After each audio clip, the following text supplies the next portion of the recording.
নমস্কার বন্ধুরা, আমরা সকলে মিলে চলে গেছিলাম চাকলার কারণ সেখানে বাবা ছোটো থাকতেই মানসিক করেছিলাম ওর জন্য পুজো দেবে। তো সব কিছুই আমরা কিনে নিয়ে গেছিলাম, ফল মালা মিষ্টি। তো ওগুলো আমার দিদি গুছিয়ে ফেললো, যেহেতু ভেতরে গিয়ে পুজো দেওয়া হবে তার জন্য সব কিছুই দেওয়া হচ্ছে, বাতাসা, ফল, তারপরে ওজনে যার যতটুকু হয় মিষ্টি, আমরা যতটুকু পেয়েছি ওর যে ওজনটা হয়েছে সেই ওজনে আমরা পুজোটা দিয়েছি। এই যে বাবুকে নিয়ে আমি একটু ঘুরে বেড়াচ্ছি, তারপরে এখানে সবাই বসেছিল পুজো দেবে বলে বাবুকে নিয়ে ভেতরে বাবা পুজো দিয়ে দিয়েছিল। তারপর খেতে চলে গেছিলাম প্রসাদ। হ্যাঁ, ওখানে প্রসাদ খেতে খুবই ভালো লাগে। তো পাতা দিয়ে দিয়েছিলো, তারপরে দিয়ে দিয়েছিল খিচুড়ি ভোগ। তো আমরা তখন খাচ্ছিলাম খিচুড়ি ভোগ সবাই মিলে, এবং তরকারিও দিয়ে গেল।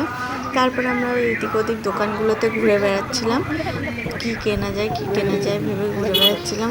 আমার ছেলেও ঘুরছিল সাথে। তো এই যে বাবু দেখুন কীভাবে মন্দিরের মধ্যে দাঁড়িয়েছিল। Tata, bye bye.